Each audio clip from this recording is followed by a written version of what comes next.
నమస్తే సార్. నమస్కారం అండి ఉషా గారు. మకర రాశిలోకి కుజుడు ఎంటర్ అవబోతున్నాడు కాబట్టి మరి మిథున రాశి వారికి ఎటువంటి ఎఫెక్ట్స్ ఉండబోతున్నాయంటారు ఈ 38 డేస్? గజం కేవలం 4,500 రూపాయలతో 165 గజాల భూమి కేవలం 8 లక్షలు మాత్రమే. సో నా మిషన్ ఏమంటే ప్రతి ఇంట్లో ఒక వేదిక ఆస్ట్రాలజర్ ఉండాలండి. మన మహర్షులు అంత జ్ఞానాన్ని అంతా పెట్టేశారండి.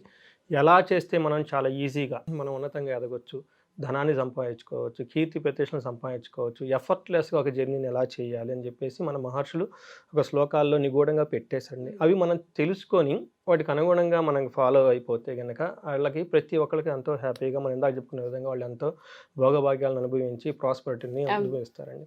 ఇప్పుడు సిగ్నిఫికెన్స్ వచ్చేటప్పటికి మకర రాశుల్లోకి కుజుడు ప్రవేశిస్తున్నాడండి. కుజుడు వచ్చేటప్పటికి మనం 4 గ్రహాల గురించి ఆల్రెడీ రాశి ఫలాల్లో చెప్పుకున్నాం. ఇయర్లీ ఫలాలు 2024 ఫలాలు. అవి ఎవరైనా చూడని వాళ్ళు ఉంటే అవి కంపల్సరీ చూడండి. ఎందుకంటే అందులో మనము 4 ముఖ్యమైన గ్రహాల గురించి చెప్పుకున్నాం అనమాట. శని గురించి, గురువు గురించి, రాహుకేతుల గురించి. వీటి తర్వాత నెక్స్ట్ సిగ్నిఫికేషన్స్ వచ్చేటప్పటికి మనకి కుజుడు గురించి మాట్లాడతారు. ఎందుకంటే సూర్యుని కంటే చాలా ఎక్కువ టైం ఇందులో స్పెండ్ చేస్తూ ఉంటారు ప్రతి రాశిలో. ఆల్మోస్ట్ 40 to 45 డేస్ ఒక్కొక్క రాశిలో ఉంటూ ఉంటారు అనమాట. వీళ్ళు ఇప్పుడు ధనుసు రాశిలోంచి మకర రాశిలోకి వెళ్ళటం తర్వాత మకర రాశిలో వాళ్ళకి ఎలాంటి ఉంటుందో పాటు వేరే రాశులకు కూడా ఏ విధమైన దాని ఇంపాక్ట్ ఉంటుంది అని మనం తెలుసుకున్నామండి. వీళ్ళకి వచ్చేటప్పటికి ఫిబ్రవరి 5th నుంచి మార్చ్ 14 ఆల్మోస్ట్ 38 డేస్ దీని ఇంపాక్ట్ ఉంటుందండి. తర్వాత మనం ఇది ఆల్రెడీ చెప్పుకున్నామండి. నక్షత్రాలు ఎప్పుడు స్థిరంగా ఉంటాయి. 360 డిగ్రీల్లో 27 నక్షత్రాలు, 4 పాదాలు కలిగి మొత్తం 108 డివిజన్స్ చేసి ఉంటారండి. వాటిని మళ్ళీ 30 డిగ్రీస్గా మనం యాన్సిస్టర్స్ మన ఋషులు డివైడ్ చేసి ఒక్కొక్క రాశి అని పెట్టండి. రాశులు నక్షత్రాలు కదలవండి. అయితే దానికి ఇన్నర్ ఆర్బిట్లో ప్లానెట్స్ ఎప్పుడు డిఫరెంట్ వెలాసిటీతో కదులుతూ ఉంటాయండి. అది అందరికీ తెలిసింది. అది కదిలినప్పుడు వాటి ఇంపాక్ట్ ఎలా ఉంటుంది మనుషులకి అని చెప్పేసి మన మహర్షులు తపస్సు శక్తితో వాటిని గ్రహించి ఎలా చేస్తే మనం బాగుంటుంది అని చెప్పేసి వాళ్ళు రాసి పెట్టేశారండి. సో ఇప్పుడు వచ్చేటప్పటికి మార్స్ వచ్చేటప్పటికి వాళ్ళకి ప్రతి ప్లానెట్స్కి ఒక్కొక్క పోర్ట్ఫోలియో ఉంటుందండి. సో ఒక జాబ్ డిస్క్రిప్షన్ లాగా వాళ్ళు చేయాల్సిన పనులు ఏంటి అని చెప్పేసి బ్రహ్మ వాళ్ళకి ఒక విధానాలని ఎలా చేయాలని చెప్పేసి రాసి ఇచ్చేస్తారండి. దానికి అనుగుణంగా ఆ ప్లానెట్స్ వాళ్ళకి సంబంధించిన డ్యూటీస్ చేస్తూ వెళ్తూ ఉంటారు. ఇక్కడ వచ్చేటప్పుడు మార్స్ వచ్చేటప్పటికి ఏం చేస్తూ ఉంటారండి, మార్స్ దేనికి రిప్రజెంటేషన్, వాళ్ళ పోర్ట్ఫోలియో ఏంటి అంటే వాళ్ళు వచ్చేటప్పటికి సత్వ భూ ప్రాకార రోగవ్రణ సాహస శస్త్ర అగ్ని సందర్శక మానోత్పాటన జ్ఞానభాతృకారక కుజహ అని చెప్పేసి మన మహర్షులు చెప్పారండి. దీని మీనింగ్ ఏంటంటే సత్వము, ఒక మనిషికి కావాల్సిన స్టామినా, పవర్ ఈ మంగళుడు మనకి ఇస్తారండి. నెక్స్ట్ భూమికి సంబంధించి రియల్ ఎస్టేట్ వాళ్ళకి సంబంధించి, నెక్స్ట్ ప్రాకారం అంటే బౌండరీస్, తర్వాత బోర్డర్స్కి సంబంధించిన దానికి ఈ రిప్రజెంటేషన్ మార్చి చేస్తూ ఉంటారు. నెక్స్ట్ రోగాలకు సంబంధించి వ్రణము అంటే గాయాలు, ఎక్కడైనా అన్ఎక్స్పెక్టెడ్గా యాక్సిడెంట్లు, కింద పట్టడం, గాయాలు తగులు, దానికి సంబంధించిన వ్యక్తి కూడాను మనకి మార్స్కి సంబంధించి చేస్తూ ఉంటారు. సహజము, శస్త్రాలు, అగ్ని, మానమ, గౌరవం, ఉత్పాటన అంటే టఫ్ ప్రాబ్లం నుంచి సిచ్యువేషన్ అవుట కొట్టడాన్ని, పాలదోడతాను మనకున్న సమస్యలను పాలదోడడానికి కావాల్సిన స్టామినాని కూడా ఈ మార్స్ మనకి ఇస్తూ ఉంటాడు. జ్ఞానము, భ్రాతలు అంటే అన్నదమ్ములకు సంబంధించిన ఇవన్నిటికి మనకి కుజుడికి సంబంధించిన ప్లానెట్. మకర రాశిలోకి షిఫ్ట్ అవటం ఎలా ఉంటాయి అనేది మనం చూద్దాం. సో మిథున రాశి వారికి ఫిబ్రవరి 5th నుంచి మార్చ్ 14th వరకు 38 డేస్ ఇది ఎలా ఉండబోతుంది మనం చూద్దామండి. సో ఫస్ట్ ఈ మిథున రాశి వాళ్ళకి మృగశిర 3-4 పాదాలు, ఆరుద్ర 1-2-3-4 పాదాలు, నెక్స్ట్ పునర్వసు 1-2-3 పాదాలు. ఇవన్నీ వచ్చేటప్పటికి మిథున రాశి నక్షత్రం ప్రకారం వస్తాయండి. ఇవి కాకుండా పేరు బలం కనుక చూసుకుంటే క, కి, కు, ఖం, జ్ఞ, ఛ, కే, కో, హ ఈ అక్షరాలు ఈ సౌండ్తో ఉన్న వాళ్ళ పేర్లు కూడా మనకి మిథున రాశి కింద వస్తారనమాట. సో వీళ్ళు జనరల్గా దీర్ఘాయువు ఎక్కువ ఉండి చాలా చక్కగా మాట్లాడుతూ హాస్యప్రియులు అని చెప్తారనమాట మన మహర్షులు.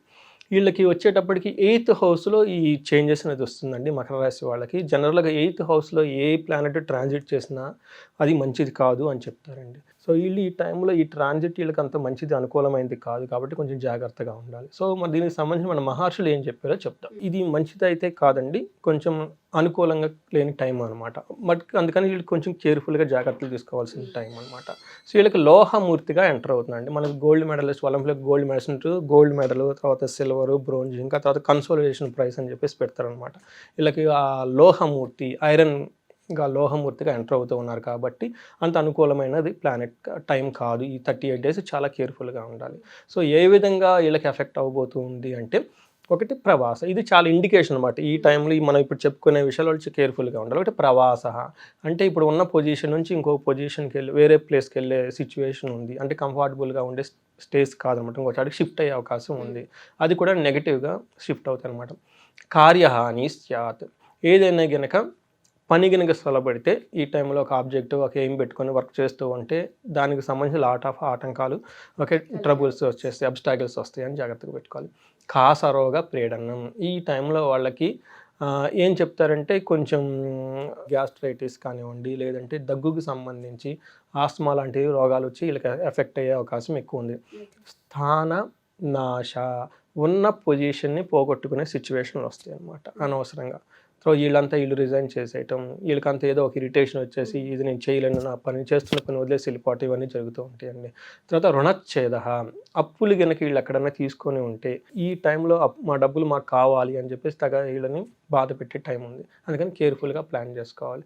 అష్టమస్తే ధారాసుతే, 8వ ఇంట్లో ఈ కుజుడు సంచారం వల్ల ఈ టైపు ఉంటుంది అని చెప్పేసి మనకు ఆల్రెడీ మహర్షులు సీక్రెట్ చెప్పారు. కాబట్టి ఇది 1-2 సార్లు చదువుకొని ఈ టైంలో నాకు ఇలా ప్రాబ్లమ్స్ రాబోతున్నాయి అని చెప్పేసి ముందుగా మెంటల్గా ప్రిపేర్ అయితే ఫస్ట్ 50% రెమెడీ అయిపోయినట్టు. నెక్స్ట్ 50% ఆల్టర్నేటివ్ ప్లాన్స్ కనుక పెట్టుకోగలిగితే ఈ టయాన్ని వీళ్ళు ఎంత పేషెన్స్గా దీన్ని పాస్ చేస్తే ఎలాంటి డెసిషన్ తీసుకుంటే చాలా బాగుంటుంది. తర్వాత ఏ విధంగా ఇంకా డీటెయిల్ కనుక చూస్తే వీళ్ళకి 6th హౌస్కి సంబంధించిన లార్డ్ కాబట్టి అండి, అప్పులకి సంబంధించి, రోగాలకు సంబంధించి, శత్రువులకు సంబంధించిన ప్రాబ్లమ్స్ వీళ్ళకి ఎక్కువ ఉంటాయి.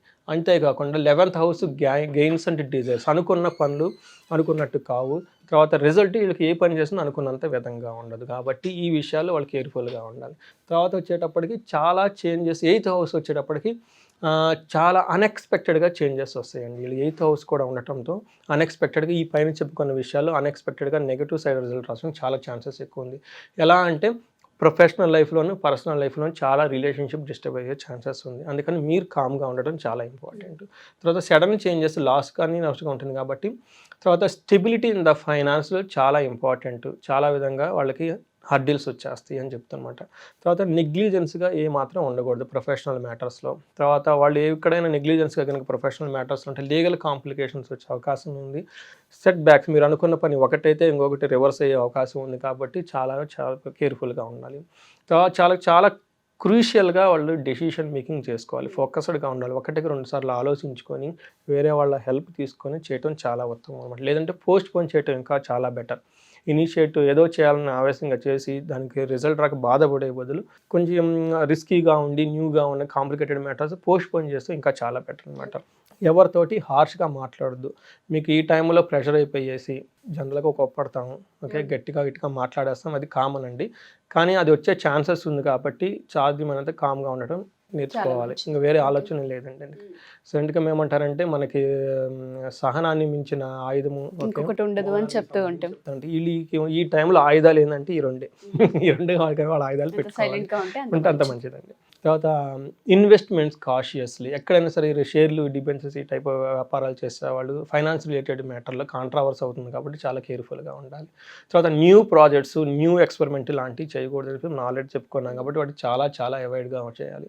తర్వాత ప్రోయాక్టివ్ స్టెప్స్ తీసుకోవాలి. ఇది నెగిటివ్ వస్తే మనకి ఏం చేయాలి, ప్లాన్ బి ఏంటి అని ఆల్టర్నేటివ్ పెట్టుకోవాలండి. ఎప్పుడు ప్లాన్ ఏ వస్తుంది, ఓకే ఫైన్, అది కాకుంటే ఏంటి, ఈ ప్లాన్ బి లేకపోవటం మహా డేంజర్. సో అందుకని వీళ్ళు మనకి లీగల్ విషయాల్లో కానివ్వండి వేరే ప్రోయాక్టివ్గా ముందుగానే అగ్రెసివ్గా స్టెప్స్ తీసుకొని ప్లాన్గా పెట్టుకుంటే చాలా రిస్క్ అనేది మిటిగేషన్ చేయొచ్చు అనమాట, తక్కువ చేయొచ్చు అనమాట. వీళ్ళకి రెమెడీ వచ్చేటప్పటికి ఫస్ట్ హెల్త్ అండి. హెల్త్ ఈజ్ వెల్త్ అన్నట్టు. మీకు హెల్త్ సరిగా లేనప్పుడు ఏమి ఫైట్ చేస్తారంటే టఫ్ అయిన సిచ్యువేషన్లో హెల్తీగా ఉంటే కొంచెం బాగుంటుంది. అందుకని ఫస్ట్ హెల్తీగా బాగుండాలి, యోగా చేయాలి, మెడిటేషన్ చేయాలి, స్ట్రెస్ ఫ్రీ రిలేటెడ్ ఇవన్నీ మనం అవన్నీ పెట్టుకోవాలండి. తర్వాత వచ్చేటప్పటికి ఫైనాన్షియల్ మ్యాటర్స్లో చాలా కేర్ఫుల్గా ఉండాలి. వీళ్ళు సుబ్రహ్మణ్యేశ్వర స్వామిని ప్రార్థించాలండి, చాలా ఇంపార్టెంట్. ఓకే, నాగుల కట్ట మనకి అశ్వత్థ కట్ట, నాగుల కట్ట అంటారు కదండి. అక్కడ మనకి సుబ్రహ్మణ్యేశ్వర స్వామి దగ్గరికి వెళ్ళేసి వాళ్ళు ఒక మంగళవారం కనుక పాలుతో అభిషేకం చేసిన సింపుల్గా సుబ్రహ్మణ్య స్వామి గుడి విజిట్ చేసినా కానీ వీళ్ళకి ఆ మెంటల్ టెన్షన్ పోయి కొంచెం ఒక హార్మోని పీస్ అనేది వాళ్ళకి వస్తుందండి.